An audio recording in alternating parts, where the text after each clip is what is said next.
Very good morning to all of you. Welcome back to my channel MPS program with Singh Priyanka. आज हम लोग MAD 002 की previous year question को देखेंगे, term and examination फरवरी 2021 की। ठीक है। एक्चुअली ये सस्टेनेबल डेवलपमेंट उनके लिए है जो MA इन सेकेंड ईयर में कोर्स कोड MED 002 लिए हैं। और दूसरी बात ये इम्पोर्टेंट है कि इग्नू अभी तक दिसंबर की एग्ज़ाम की डेट शीट को रिलीज़ नहीं की है, लेकिन 36 कन्वोकेशन की नोटिफिकेशन इग्नू की वेबसाइट पर आ गई है। जो भी कन्वोकेशन के लिए एलिजिबल होंगे, आई होप कि आप लोग रजिस्ट्रेशन करवा लिए होंगे ताकि आप लोगों के हाथों में ओरिजिनल डिग्री आ जाए। गाइस, अब हम लोग MED 002 की प्रीवियस ईयर क्वेश्चन को देखने जा रहे हैं। और मोस्ट इम्पॉर्टेंट बात यह है कि जब आप लोग फर्स्ट ईयर में होते हैं तो 3 आवर मिलता है क्वेश्चन को सॉल्व करने के लिए, और जैसे ही आप लोग सेकेंड ईयर में आते हैं तो 3 आवर डिक्रीज होकर 2 आवर में कन्वर्ट हो जाता है।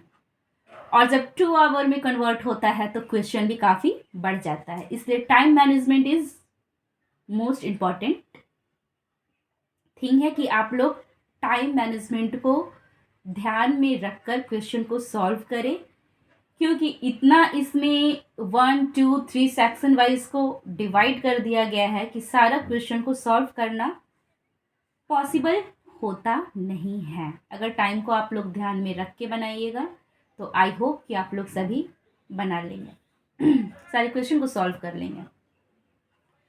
एग्ज़ाम के एडमिट कार्ड तो अभी तक आई नहीं है, इसलिए टेंशन फ्री रहिए और मन लगाकर पढ़िए।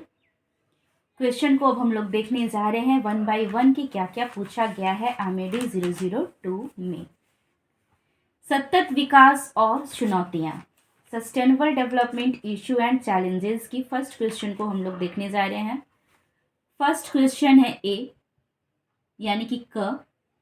Define sustainable development and list it's any 4 objectives.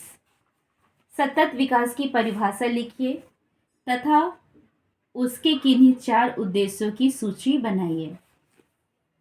B, पारिस्थितिकी तंत्र उपागम की संक्षिप्त व्याख्या कीजिए। इस उपागम को लागू करने के लिए 4 कार्यवाहियों की सूची बनाइए। Explain briefly the ecosystem approach. List 4 actions which are applied for this approach. यानी कि क्वेश्चन फर्स्ट में क और ख में सस्टेनेबल डेवलपमेंट एंड इकोसिस्टम पारिस्थितिकी तंत्र के बारे में पूछा गया है। अब इसमें इंपॉर्टेंट क्वेश्चन सबसे ज्यादा है सतत विकास की परिभाषा,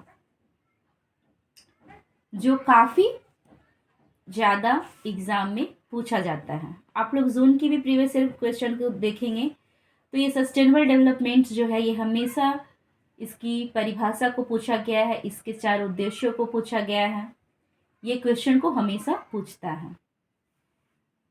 क्वेश्चन नंबर 2 में क्या पूछा है? पारंपरिक ज्ञान को परिभाषित कीजिए। स्वास्थ्य एवं औषधि में इसके अनुप्रयोग की व्याख्या कीजिए। एक बार मैं फिर से कह दूं, पारंपरिक ज्ञान को परिभाषित कीजिए। स्वास्थ्य एवं औषधि में इसके अनुप्रयोगों की व्याख्या कीजिए। ख है पारिस्थितिकी ग्राम किसको कहा जाता है? दूसरा का ख पारिस्थितिकी ग्राम किसको कहा जाता है, इसके महत्व की चर्चा कीजिए। क्वेश्चन नंबर 3 है धारण क्षमता संप्रत्यय की व्याख्या कीजिए तथा इसके कुछ खतरों की सूची बनाइए। थर्ड का ख है प्रौद्योगिकी की उपयुक्तता के लिए आवश्यक किन्हीं 5 परिस्थितियों का उल्लेख कीजिए। क्वेश्चन नंबर 4 का क है पर्यावरण तथा समाज पर औद्योगिकरण के किन्हीं 5 दुष्परिणामों की सूची बनाइए। क्वेश्चन नंबर 4 का ख है यानी कि B, मरुस्थलीकरण तथा सूखा के कारण मरुस्थलीकरण तथा सूखा के क्या कारण हैं? मरुस्थलीकरण गर्म तथा सूखा के क्या कारण है, इससे निपटने के लिए उठाए गए उपायों की सूची बनाइए। क्वेश्चन नंबर 5 है, निम्नलिखित पर 250 वर्ड्स में आपको टिप्पणी लिखनी है। क है जीवन शैली तथा उपभोक्तावाद। ख है सतत विकास में सहकारी संस्थाओं की भूमिका। क्वेश्चन नंबर 6 है, पर्यावरण संरक्षण के लिए भूमंडलीय प्रयासों में बाधाओं की चर्चा कीजिए। ये क्वेश्चन नंबर 6 का क है, पर्यावरण संरक्षण के लिए भूमंडलीय प्रयासों में बाधाओं की चर्चा कीजिए। और ख है, पर्यावरण संरक्षण के लिए भारत में किन्हीं दो नागरिक समाज के पहलों का वर्णन कीजिए। ख है, पर्यावरण संरक्षण के लिए भारत में किन्हीं दो नागरिक समाज के पहलों का वर्णन कीजिए। क्वेश्चन नंबर 7 है, विकसित तथा विकासशील देशों के मध्य असमानता के किन्हीं दो कारकों की व्याख्या लगभग 250 शब्दों में कीजिए। और 7 का ख है, भारत में पर्यावरण संरक्षण के लिए जनहित मुकदमों द्वारा निभाई गई भूमिका पर किन्हीं दो उपकरणों के द्वारा प्रकाश डालिए। क्वेश्चन नंबर 8 है, 8 का क, एडीबी क्या है, इसके किन्हीं 4 लक्ष्यों का उल्लेख कीजिए। और क्वेश्चन नंबर 8 का ख है, पारिस्थितिकी तंत्र का संरक्षण क्यों होना चाहिए, व्याख्या कीजिए। ये जो क्वेश्चन है ये MED 008 जिनका राजनीतिक विज्ञान होगा और कोर्स कोड होगा सतत विकास मुद्दे और चुनौतियां, टर्म इंड एग्जामिनेशन ऑफ 2020 की एक क्वेश्चन है। अब इम्पॉर्टेंट ये है कि एक तो टाइम कम है और यानी कि 3 आवर को डिक्रीज करके 2 आवर में कन्वर्ट कर दिया जाता है सेकेंड ईयर में। और क्वेश्चन 1 2 3 4 5 6 7 8 है और सब में क ख करके क्वेश्चन को भी बढ़ा दिया गया है। इससे इम्पॉर्टेंट है कि टाइम मैनेजमेंट को ध्यान में रखते हुए क्वेश्चन को सॉल्व किया जाए। अब इम्पॉर्टेंट है कि सतत विकास की परिभाषा लिखिए तथा उसके किन्हीं 4 उद्देश्यों को सूची बनाए। ये इम्पॉर्टेंट क्वेश्चन है बहुत ही ज़्यादा, क्योंकि प्रीवियस ईयर जून सेशन में जब एग्ज़ाम हुई थी तभी ये क्वेश्चन पूछा गया था, define sustainable development and list it's any 4 objective. ये क्वेश्चन को आप लोग ज़रूर पढ़िएगा। दूसरा है, पारिस्थितिकी तंत्र उपागम की संक्षिप्त व्याख्या कीजिए। इस उपागम को चालू करने के लिए 4 कार्यवाहियों की सूची बनाइए। ये जो इकोसिस्टम है ये भी हमेशा पूछा जाता है। Explain briefly the ecosystem approach, list 4 action which are applied for this approach. उसके बाद जो मोस्ट इंपॉर्टेंट है वो है क्वेश्चन नंबर 4 का क, पर्यावरण तथा समाज पर औद्योगिकरण के किन्हीं 5 दुष्परिणामों की सूची बनाइए।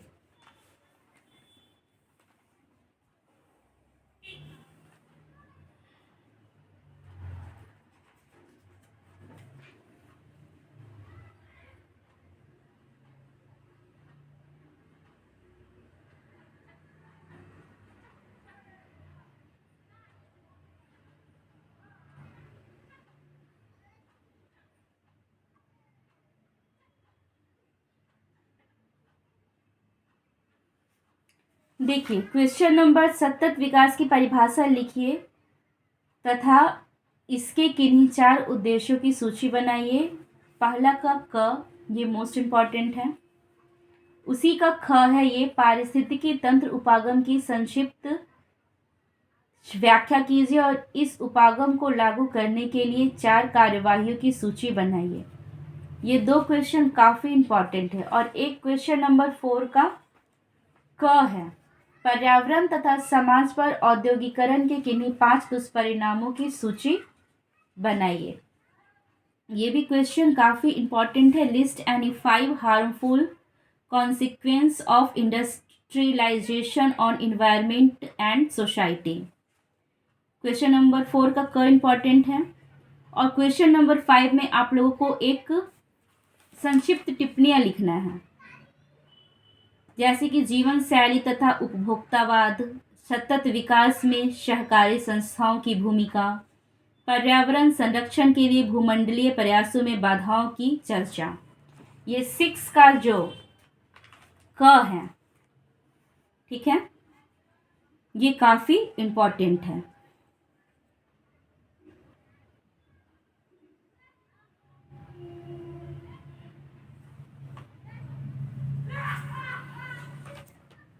इस प्रकार हम लोग MED 002 की प्रीवियस ईयर क्वेश्चन को 1 बाय 1 देखे हैं। और दूसरी बात यह है कि जब आप लोग सतत विकास पढ़ेंगे तो सतत विकास के अंतर्गत आप लोग को सिर्फ सस्टेनेबल डेवलपमेंट ही पढ़ना है। सतत विकास मीन्स क्या? निरंतर चलने वाली प्रक्रिया जो कभी रुके नहीं। जैसे फॉर एग्जाम्पल कि अगर एक गांव को डेवलप करना है, ठीक है, तो हम लोग तो जान ही रहे हैं कि भारत एक कृषि प्रधान देश है। तो गांव है तो वहाँ के लोग तो काफ़ी लोग एग्रीकल्चर पे ही डिपेंड करते हैं। तो एक गांव को डेवलप करने के लिए क्या सिर्फ एग्रीकल्चर को डेवलप कर दिया जाएगा तो वो गांव का विकास हो जाएगा? नहीं। वहाँ की जीवन जीने का तरीका कैसा है, वहाँ के लोग कैसे रह रहे हैं, वहाँ का पानी व्यवस्था क्या है, वहाँ की बिजली की व्यवस्था क्या है, स्कूल ये सब कितनी दूरी पर है, यानी कि वहाँ के हर एक क्षेत्र का डेवलपमेंट होगा तो एक रूरल डेवलपमेंट होगा। ठीक है, तो ऐसा नहीं कि अगर कोई भी चीज़ को हम लोग डेवलप करते हैं तो वो थोड़ा सा डेवलप हो गया फिर उसको छोड़ दें, नहीं, वो डेवलप हो रहा है तो उसकी जो निरंतरता है वो बनाए रखना। ठीक है, वही हुआ सतत विकास, यानी किसी भी चीज़ की निरंतर प्रक्रिया, नहीं रुकने वाली प्रक्रिया, मीन्स निरंतर वो कंटिन्यूअसली वो चलती रहे। किसी भी चीज़ को अगर डेवलप करना है तो उसकी जो कंटिन्यूअसली जो प्रक्रिया है, निरंतर चलने वाली जो प्रक्रिया है वो चलते रहना चाहिए, रुकना नहीं चाहिए। उसी को हम लोग बोलते हैं सतत प्रक्रिया। और सतत डेवलपमेंट भी वही चीज़ है कि सतत डेवलपमेंट यानी कि सतत विकास, निरंतर चलने वाली विकास। जैसे कि हम लोगों को कोई भी चीज़ डेवलपमेंट करने के लिए उस पर निरंतर उस चीज़ पर काम करते रहना चाहिए। ठीक, तो जब आप सतत विकास पढ़ेंगे तो इसके अंतर्गत आप लोगों को बहुत कुछ पढ़ना है। जैसे सतत विकास क्या है, सतत विकास के परिमाप क्या है, सतत विकास के अध्ययन के उपागम क्या है, सतत विकास के मुद्दे और चुनौतियां क्या है, प्राकृतिक संसाधनों का दोहन कैसे होता है, औद्योगिकरण के प्रतिरूप क्या है, असमान विकास क्या है, क्षेत्रीय व भूमंडलीय समस्याएं क्या है, राज्य द्वारा किए गए प्रयास क्या है, क्षेत्रीय प्रयास क्या है, भूमंडलीय प्रयास क्या है, नागरिक समाज तथा सामुदायिक प्रयास, ये सब सारा कुछ आप लोगों को MED 002 में पढ़ना है। इम्पॉर्टेंट ये है कि सतत विकास में हम लोगों को ये बताया गया है कि किसी भी चीज़ में अगर विकास आप चाहते हैं तो वो प्रक्रिया निरंतर चलती रहनी चाहिए, रुकनी नहीं चाहिए। जैसे कि मैं अभी रूरल डेवलपमेंट यानी कि एक ग्रामीण विकास से रिलेटेड एग्जाम्पल आप लोगों को दी कि अगर एक गांव को या कोई एरिया को अगर हमको विकसित करना है, फॉर एग्जाम्पल विलेजेस को ही ले लीजिए, तो वहाँ के लोग एग्रीकल्चर पर डिपेंड होते हैं। इसका मतलब ये नहीं कि वहाँ की एग्रीकल्चर व्यवस्था को व्यवस्थित कर दिया जाए तो वो गांव डेवलप हो गया, एकदम नहीं। वहाँ की पानी व्यवस्था से लेकर बिजली व्यवस्था से लेकर स्कूल की व्यवस्था से लेकर हर एक चीज में निरंतर विकास होना अनिवार्य है, ताकि तभी आप कह सकेंगे कि वो गांव डेवलप कर रहा है। ये नहीं कि एक दो चीज को डेवलप कर दिया गया तो वो प्रॉपर विकास की कैटेगरी में आ गया, नहीं। निरंतर प्रक्रिया है, यानी कि हर एक चीज का विकास होगा तभी एक गांव डेवलपमेंट होगा, वही है सतत विकास। सतत प्रक्रिया यानी कि नहीं रुकने वाली प्रक्रिया, निरंतर चलने वाली प्रक्रिया। जैसे कि इसकी डेफिनेशन को भी मैं थोड़ा डिस्कस कर लूं। सतत विकास